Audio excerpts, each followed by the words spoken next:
वो पीसी पे पता नहीं, मतलब इतना ज़्यादा हैवी नहीं जाता रिजल्ट, वो 100 MB तक मैक्सिमम एक दफ़ा मेरा गया था, नहीं तो 70-75 MB तक चला जाता, और वो भी मैं डाटा सिम से अपलोड कर देता हूँ, ग्रुप में सेंड कर देता हूँ। अच्छा, मैंने क्योंकि एक आध दफ़ा ट्राई किया कि मतलब इस तरह से वीडियो ही भेज दी जाए जिसमें स्लाइड साथ-साथ सारा चल रहा हो, लेकिन वो इतनी हेवी फाइल थी, वो व्हाट्सएप पे अटैच ही नहीं हो रही थी। तो फिर इस वजह से मैं वॉइस भेज देती हूँ, वो मैक्सिमम 3-4 मिनट में एटलीस्ट अपलोड हो जाती है। मैम वो इस तरह अपलोड मोबाइल से नहीं सेंड होगी, वो व्हाट्सएप वेब से आप कंप्यूटर से सेंड करके और जो आपका लैपटॉप होगा ना, लैपटॉप या हुँ, कंप्यूटर, उसको हुँ। आप डाटा सिम से कनेक्ट करेंगे। मतलब मोबाइल से आप हॉटस्पॉट दे के कंप्यूटर को करेंगे हॉटस्पॉट, ठीक ये है, बात चलो, और तुम कंप्यूटर, यूनिवर्सिटी आ जाना और ये सारा कुछ कर देना। नहीं ma'am it's too much for me. University मैं इस टाइम नई चीज़ें नहीं सीख कर सकती, प्लीज़। तुमने यूनिवर्सिटी आना है ना, तो उस टाइम मुझे बता देना या खुद कर लेना। बाकी फाइल्स वगैरह ओके तो मैम, सारी मैं कर मेरे पास दूंगा। वीडियो के साथ तो हैं ही। ओके मैम, मैं कर ठीक है। दूंगा। अच्छा, नियोलिथिक जहाँ हम लोगों ने लास्ट जहाँ तक पढ़ा था, अब उसमें जो लास्ट स्टेज थी वो थोड़ा सा मैं आप लोगों को एक वो प्रीव्यू दे देती हूँ। हम लोगों ने पहले जो किया है वो स्टोन एजेस किया है, जिसमें टूल्स की बेसिस पे जिस मटेरियल को इस्तेमाल करते थे उसकी बेसिस पे उस पूरे एरा का नाम है, क्योंकि स्टोन ज़्यादा यूज़ होते थे इसलिए पूरा जो एरा है उसका नाम ही स्टोन एजेस है। स्टोन एजेस के बाद जो सेकंड स्टेज आती है उसको ब्रॉन्ज एज बोलते हैं। अब ये नियोलिथिक जब हमने पढ़ा था तो ये पता लग गया था कि लोग जो हैं वो उन्होंने एग्रीकल्चर रेवोल्यूशन आया था जिसने पूरा का पूरा जो है वो सेटअप, पूरी सोसाइटी जो है इसको बिल्कुल चेंज करके रख दिया था। परमानेंट सेटलमेंट्स बनना शुरू हो गई थी, लोगों के पास एक permanent settled source of food आ गया था, और इन सारी चीज़ों ने बहुत सारी चीज़ें जो उनको फर्दर चेंज कर दिया था। नियोलिथिक के बाद आप ये समझो कि ये वो वाला टाइम है जहाँ से फिर आगे ब्रॉन्ज एज शुरू हो जाती है। ब्रॉन्ज आपको पता है एक धात का नाम है, ये कॉपर और टिन को मिक्स करके एक अलॉय बनता है जिसको ब्रॉन्ज बोलते हैं। तो ब्रॉन्ज एज जब हम इस टाइम की बात करते हैं तो इसका मतलब है ये वो वाला टाइम है जहाँ पे जो मेजॉरिटी टूल्स हैं और जो मेजॉरिटी टेक्नोलॉजी है वो ब्रॉन्ज के साथ बनना शुरू हो गई थी। अब सबसे पहले आपने पैलियोलिथिक पढ़ा था, उसके बाद फिर आपने मेसोलिथिक पढ़ा, फिर नियोलिथिक पढ़ा। अब जो मेसोलिथिक था वो काइंड ऑफ एक मिडिल स्टेज था जहाँ से पैलियोलिथिक ट्रांजिशन कर रहा था नियोलिथिक की तरफ। इसी तरह से जब हम नियोलिथिक और ब्रॉन्ज एज को देखते हैं तो बीच में एक टाइम आता है जिसको कॉपर एज बोलते हैं, मगर क्योंकि ये टाइम बहुत छोटा था और मतलब आप ये समझ लो कि it was like maximum of may be 700 or 800 years और मे बी इवन लेस। तो इस वजह से इसको उस तरह से डिटेल के साथ पढ़ा नहीं जाता, लेकिन ये डॉक्यूमेंटेड है कुछ कुछ एरियाज में कॉपर एज की कुछ चीज़ें जो डिस्कवर भी हुई थी, तो फिर इस वजह से इसको एक ट्रांजिशनरी पीरियड के तौर पे पढ़ते ज़रूर है। मैं आपको बता इसलिए रही हूँ कि आपको पता होना चाहिए कि बीच में कॉपर एज भी थी, क्योंकि डायरेक्ट आप ब्रॉन्ज पे तो नहीं पहुंच सकते। अब कॉपर का तो आपको पता होगा कि कॉपर जो है वो नेचुरली अर्थ में मौजूद होता है। ये तो आपको पता है ना, जमीन से निकलता है कॉपर, कि नहीं पता? जी मैम, पता है। बस ठीक है। अब कॉपर एज जो है ना, इसको शैल्कोलिथिक एज भी बोलते हैं। अब जैसे लिथिक तो सारा चलता आ रहा है तो वो आपको आइडिया होगा, अब तक तो याद हो गया होगा कि लिथिक मीन स्टोन ग्रीक में, और शालकोक या शाल्को जो है वो ग्रीक में कॉपर को बोलते हैं। तो यानी एक बीच में छोटा सा टाइम था जिसको कॉपर एज या शाल्कोलिथिक भी बोला जाता है। अब हो बेसिकली ये रहा था कि लोग उस टाइम में जो है उन्होंने फार्मिंग शुरू कर दी थी, और फार्मिंग जब स्टार्ट हुई तो फिर जाहिर उन्होंने एक जगह परमानेंट सेटलमेंट्स भी शुरू कर दी। जब लोगों ने एक जगह परमानेंटली रहना शुरू कर दिया तो उससे ये हुआ कि फिर लोगों ने डिफरेंट प्रोफेशंस और डिफरेंट स्किल्स जो हैं वो सीखना शुरू कर दिए, डिफरेंट प्रोफेशंस जो हैं वो अडॉप्ट करना शुरू कर दिया। अब कुछ लोग जो है वो फार्मिंग कर रहे हैं, कुछ जो है वो जानवरों को लुक आफ्टर कर रहे हैं, कुछ जो है वो घर बना रहे हैं, कुछ स्कल्पचर्स बना रहे हैं, कुछ ज्वेलरी बना रहे हैं। और उन सारी चीज़ों के बीच में फिर एक आप ये समझो कि एक स्किल या एक एक प्रोफेशन स्टार्ट हुआ था जिसमें एक बंदा जो है वो पत्थरों को इकट्ठा किया करता था, और फिर उन पत्थरों को एक दूसरे के साथ ऐसे लाइक रब करके या उनको हिट करके और फिर उनकी शार्प एजेस निकाली जाती थी। सो ये लोगों ने जो है वो पत्थर इकट्ठे करना, ज़मीन को खोदना, ये वाले काम भी उस टाइम में शुरू कर दिए थे। अब साइंटिस्ट का ये ख्याल है कि it was may be during one of those times when they were searching for stones, कि ज़मीन से जो है वो कॉपर ओर जो है वो निकला था, ORE ओर। और बोलते हैं जो कैसे समझाऊं, ओर्स होते हैं अनरिफाइंड, मतलब एक तो प्योर कॉपर होता है ना, जो कॉपर ओर होता है उसके अंदर इम्प्योरिटीज वगैरह भी एडेड होती हैं, फिर उसको पिघला के साफ करके फिर प्योर कॉपर उसमें से निकाला जाता है। तो वो पूरे ओर जो है वो जमीन में से प्रोबेबली डिस्कवर हुए। तो उस टाइम पे जब लोगों ने जब वो वापस लेके आए, they showed it to everyone, तो फिर उन्होंने उसके साथ एक्सपेरिमेंटेशन स्टार्ट की। और फिर वहाँ से onward they kind of discovered कि अच्छा कॉपर एक ऐसा मेटल है जिसको आप हाथ से बेंड भी कर सकते हैं, मतलब उसको हैमर करके उसको ठोक के किसी शेप में लेके आ सकते हैं, और अगर आप उसको मेल्ट कर दें और उसको किसी सांचे में डाल दें तो वो ऑटोमेटिकली एक शेप जो है वो रिटेन कर लेता है। तो ये एक बहुत बड़ा जो था ना, लाइक ए काइंड ऑफ एक डिस्कवरी थी, इन्वेंशन थी। फिर यहाँ से एक ब्रीफ पीरियड आता है जिसको कॉपर एज बोलते हैं, जहाँ पे कॉपर से छुरियाँ और तीर और तलवारें और फिर अपने ज़रूरत की चीज़ें, प्लेटें, पिने, jewelries, all the sorts of things इन लोगों ने कॉपर से बनाना शुरू कर दी। लेकिन अब कॉपर के साथ मसला ये था कि वो, आपको जैसे पता है कि कॉपर खासा नरम होता है, तो वो अब जैसे अब किसी ने उसकी तलवार बना ली और वो लड़ने चला गया, तो वो लड़ते लड़ते तलवार टेढ़ी हो गई। तो वो फिर मतलब ज़ाहिर है उसको बाद में सीधा तो किया जा सकता है, but then again they realise कि ये कोई बहुत उस तरह से कोई बहुत मजबूत धात ये नहीं है। तो फिर वहाँ से एक्सपेरिमेंटेशन करते करते लोगों ने ये समझा कि अच्छा कॉपर में अगर टिन मिला दिया जाए, जब टिन जो होता है वो भी नेचुरली अर्थ में मौजूद होता है, तो उसको पिघलाने के प्रोसेस के साथ, मिक्सिंग के प्रोसेस के साथ यहाँ पे लोगों ने ब्रॉन्ज डिस्कवर कर लिया। ब्रॉन्ज बेसिकली अलॉय होता है कॉपर का और टिन का, और यहाँ से फिर एक पूरा एक लंबा कई हजार सालों का एक पीरियड स्टार्ट होता है जिसको आप ब्रॉन्ज एज बोलते हैं। यहाँ तक क्लियर है, समझ आ गया? Yes ma'am. परफेक्ट। अच्छा, अब ब्रॉन्ज एज जो है ना, ये वाला टाइम बहुत बहुत इम्पोर्टेंट है, क्योंकि अब हम उस टाइम की बात कर रहे हैं जहाँ पे मतलब ये तो समझ में आ गया कि अच्छा ब्रॉन्ज के साथ इन्होंने टूल्स बनाने शुरू कर दिए, वेपन्स बनाने शुरू कर दिए, लेकिन ब्रॉन्ज इटसेल्फ उसकी डिस्कवरी बहुत ज़्यादा इम्पोर्टेंट थी, क्योंकि इसका मतलब है कि उन लोगों ने काफ़ी सारी चीज़ें जो है ना वो इस टाइम में अंडरस्टैंड कर ली थी। यानी ब्रॉन्ज को बनाने का जो पूरा प्रोसेस है, that in itself is a very big thing, वो अभी आगे चल के हम डिस्कस करते हैं। जब हम ब्रॉन्ज एज की बात करते हैं तो ये वो वाला टाइम है जहाँ पे आपको बहुत ज़्यादा टेक्नोलॉजिकल एडवांसेस नज़र आते हैं। पैलियोलिथिक टाइम से मेसोलिथिक, फिर नियोलिथिक, और फिर अब आप जब ब्रॉन्ज एज में देखते हो, तो अगर पैलियोलिथिक में कोई 4 इन्वेंशंस हुई थी या 4 डिस्कवरीज हुई थी, तो ब्रॉन्ज एज में आके वो 400 हो गई थी। सिंपल एक एक मेटल की इन्वेंशन से, उस एक डिस्कवरी से इतनी ज़्यादा रेवोल्यूशन आ गई थी बहुत सारी चीज़ों में। और ब्रॉन्ज एज जब आप पढ़ते हैं तो आप रियलाइज़ करते हैं कि दुनिया की सबसे ज़्यादा दुनिया की पहली सिविलाइजेशंस, दुनिया की एडवांस सिविलाइजेशंस जो हैं वो ब्रॉन्ज एज में आके बनना शुरू हुई थी। अब ये वाला आपने चीज़ जहन में रखनी है कि पत्थर का ज़माना अब यहाँ पे एंड हो गया है और ब्रॉन्ज एज जो है वो यहाँ से शुरू हो जाती है। जो एक स्टार्टिंग टाइम जो कंसिडर किया जाता है ना ब्रॉन्ज एज का, अगर रफ सा अगर मैं आपको बताऊं, तो that is starting from 3300 years before the Christ was born till the 1200 years before the Christ was born. और लेकिन ऑब्वियसली दुनिया के डिफरेंट हिस्सों में अलग अलग टाइम है, लाइक ब्रिटेन में ब्रॉन्ज एज का कुछ और टाइम है, चाइना में कुछ और टाइम है, लेकिन एक जो रफ एस्टिमेटेड है that is 3300 BC to 1200 BC।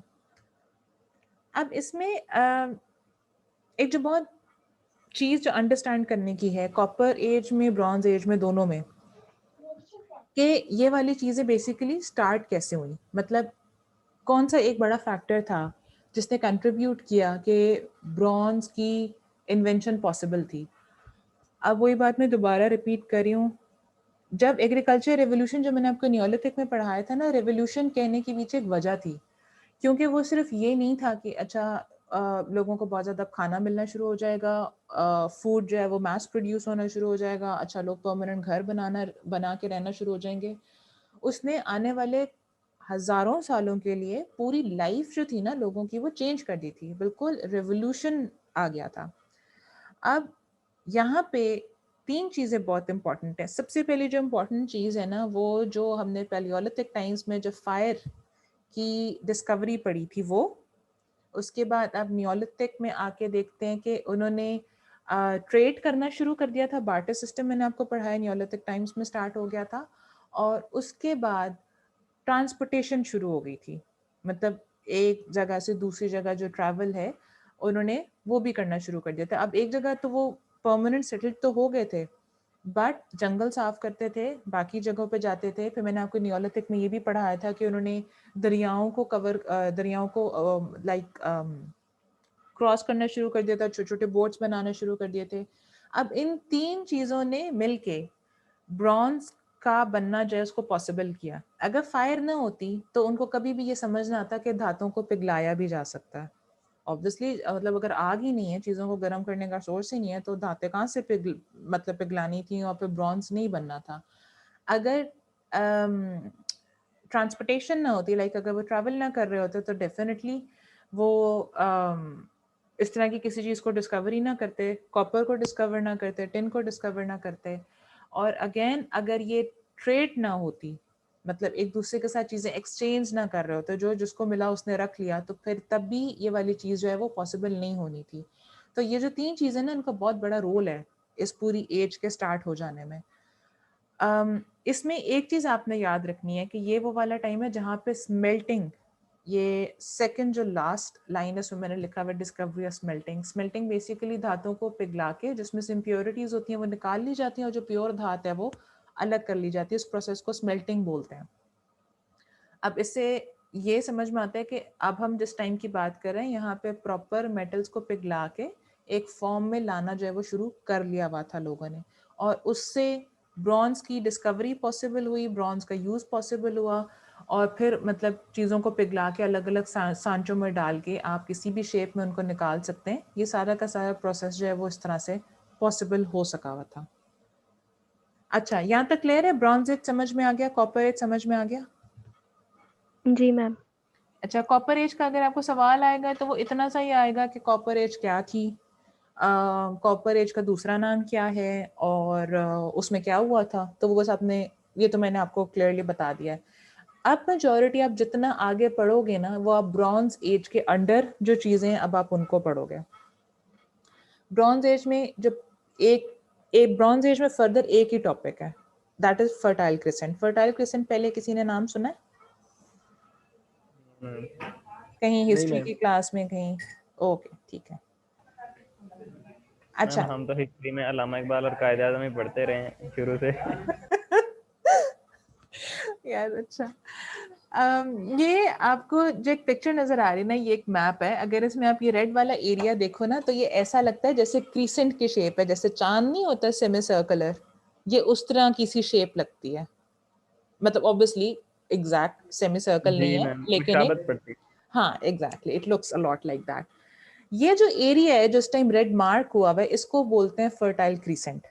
Crescent obviously उसकी शेप की वजह से, और फर्टाइल क्योंकि ये एरिया बहुत बहुत ज्यादा जरखेज था। जरखेज था।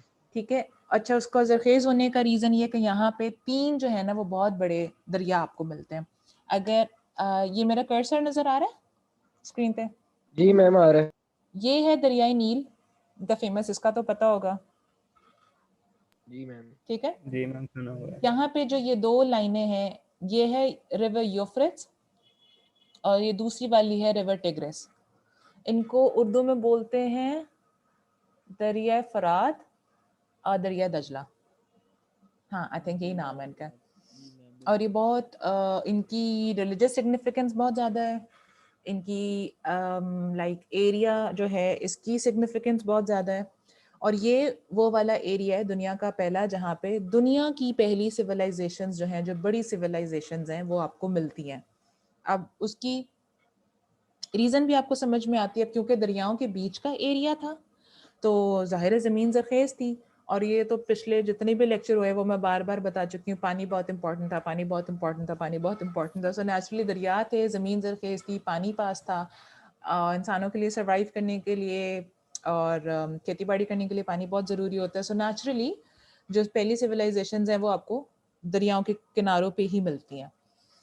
फर्टाइल क्रिसेंट को क्रेडल ऑफ सिविलाइजेशन ही बोलते हैं। क्रेडल बेसिकली बोलते हैं जो झूला नहीं होता जिसमें बच्चे, लाइक बच्चों का झूला होता है, उनको क्रेडल्स बोलते हैं। तो जो दुनिया की सबसे पहली सिविलाइजेशन थी, क्योंकि वो सेटल यहाँ पे हुई थी, तो इस वजह से इस एरिया को, जो फर्टाइल क्रेसेंट है, इसको क्रेडल ऑफ सिविलाइजेशन ही बोलते हैं। और ये वो रीजन है जहाँ पे राइटिंग सबसे पहले दुनिया में इन्वेंट हुई, यहाँ पे शीशा इन्वेंट हुआ, यहाँ पे व्हील मैंने नियोलिथिक में भी पढ़ा है, लेकिन मैंने उसमें आपको क्लियर किया था कि व्हील अभी जो है वो सिर्फ बर्तन बनाने के लिए यूज होता था, लेकिन यहाँ पे wheel as a transportation use होता था। एग्रीकल्चर में बहुत ज़्यादा एडवांसमेंट शुरू हो गई थी, इन्होंने पूरा जो वो फसलों को पानी देने के तरीके, कनाल सिस्टम्स बना लिए थे, और पता नहीं क्या क्या बना लिया था। सो लॉन्ग स्टोरी शॉर्ट, ये फर्टाइल क्रिसेंट जो है, अब आप जो फर्दर ब्रॉन्ज एज में जो पढ़ोगे वो आप फर्टाइल क्रिसेंट पढ़ोगे। इसमें फर्दर जो है ना वो कितने करवाऊंगी मैं आपको, 1 2 3 4 टॉपिक्स करवाऊंगी जिसमें अलग अलग टाइम्स के हैं। सबसे पहले सुमेरियन सिविलाइजेशन है, फिर बेबीलोनियन है, फिर असेरियन है, और फिर इजिप्शियन है। फिनोशिया हम नहीं करेंगे क्योंकि वो बहुत छोटा सा है वो सिविलाइजेशन, को इसके ज़्यादा ज़रूरत नहीं है। ये जो है ना सिविलाइजेशन, ये हम कवर करेंगे। अब जो इजिप्शियन है उसका तो आप लोगों को काफ़ी ज़्यादा पता होगा। टोटल हमने कितनी एजेस पढ़नी है? यार वैसे मेरी कोशिश है कि मैं एटलीस्ट आपको रोमन तक करवा दूं, आयरन एज, इसके बाद ये ब्रॉन्ज एज है, इसके बाद आयरन एज होगी बस। Iron okay age ma'am. में आपका ग्रीक और रोमन आ जाएगा, बस वहां तक। ठीक हो गया, मैम यहाँ तक क्लियर है? उसके बाद भी कोई है? हम्म, जी। हाँ उसके बाद भी है। तुम्हें क्या लगता है इतनी जल्दी जान छूट जाएगी? ये अल्लाह खैर। यार इतना इजी है, इतना अच्छा पढ़ा रही हूँ मैं, ऐसे तो ना कहो। जी मैम ऐसा ही है। ये इंटरेस्टिंग है चाहे मैम ये स्टोन एज मुझे फिर भी बेहतर लगी थी, ये कुछ फिजिकली फिजिक्स वाला काम स्टार्ट हो गया, वो धातें पता नहीं कहाँ कहाँ से आ रही हैं अब। यार सिर्फ देखो, तुमने 2 धातें याद रखनी है, फार्मूले नहीं एक याद कॉपर, करना सिर्फ बस। एक कॉपर, ओके ठीक मैम, है, और एक कॉपर याद रखना है, और एक याद रखना है ब्रॉन्ज। ठीक हो गया। एक कॉपर निकला था, कॉपर में 10 मिला दिया तो ब्रॉन्ज बन गया, बस इतनी सी ओके बात है, ठीक है। और इसके अलावा कोई धात नहीं आएगी, I promise you. Okay ma'am. Ma'am दोबारा बताएंगे? एक कॉपर याद रखना है, जी कॉपर में 10 मिक्स किया तो ब्रॉन्ज बन गया, और ब्रॉन्ज याद रखना है, ठीक है मैम। कॉपर इस एज में ये 10 एल्केमी वगैरह भी स्टार्ट कर दी थी इन्होंने। हाय, एल्केमी क्या होती है? मैम वो होती है जैसे आप कह रहे हैं ना, मैम दो चीजें मिलाएंगे इन्होंने आपस में, ये वो मेटल्स अलॉयज बनाए हैं, होते हैं, तो ये चीज एल्केमी में अलॉयज होते हैं वो। वो अलॉयज होते अलॉयज वगैरह, तो ये एल्केमी जो इसी है ना, चीज में कुछ मेरे ख्याल, मतलब वो सामान वगैरह यही बनाते हैं नहीं? हाँ हाँ, अलॉयज बनाना शुरू कर लिए थे लोगों ने इस टाइम में। अच्छा ओके मैम। एल्केमी जो होती है मैम ना, वो एल्केमी तलवारों थोड़ी वाला डिफरेंट सिलसिला होती भी है। तो शुरू हो गया था ना, कौन सा वाला हथियारों वाला सर? सिलसिला। मैम वो तलवारें भी बना रहे थे ना, हाँ तो हाँ, जिद्दत लाने के लिए या कोई हथियार स्ट्रॉन्ग बनाने के लिए वो यस, ऐसे तजर्बे करते होंगे। बिल्कुल बिल्कुल। क्योंकि वही जो पहले वाली बात है वही रिपीट कर रही हूँ मैं, कि कॉपर जो है वो इतनी मजबूत नहीं थी ना, सो नेचुरली अपनी वो करने के लिए, अच्छा ये वो वाला टाइम है जहाँ पे इन्होंने एक्चुअली लड़ाइयाँ शुरू कर दी थी, फुल ऑन किस्म की, बेहतरीन आपस में ना मतलब एक तरह लड़ते होते अपनी थे। मैडम ये कॉपर फौजी तांबा ही शुरू होता है कर ना दी उर्दू थी। में? मुझसे उर्दू पूछ लो, मुझे कोई उर्दू में फोन नंबर बता दे तो मुझे वो नहीं याद रहता। ठीक हो तांबे गया। को ही तांबा कहते ही हैं होता मेरे। है। ये इस काम तांबा के ही लिए ये वाला काम आप लोगों ने और मेरे लिए bronze Kansi, bronze bronze Kansi, Kansi जी जी कांसी कांसी बिल्कुल। उर्दू कांसी। में मैम कांसी कांसी उर्दू में कांसी कहते हैं। काफ अलिफ मैम का। काफ कुत्ते वाला जो है ना, उससे कांसी, कांसी नहीं, कांसी कांसी कांसी। तांबा, कांसी और तांबा। कांसी और तांबा, सॉरी। अच्छा, का कुत्ते वाला। ठीक हो गया। अच्छा यहाँ तक क्लियर है? जी जी मैम। मैम। अच्छा, ये अभी 9 मिनट में एंड होने वाला है, अभी इसको यहाँ रोक दूं, दोबारा मीटिंग कॉल करूं, या इसको चलते रहने जी दें? मैम। तो चलो जी ठीक, मैम मैम, दोबारा ही कर लें। ठीक हो गया, मैं इसको एंड कर रही रिदम खराब हो जाएगा। हूँ। बस ठीक है।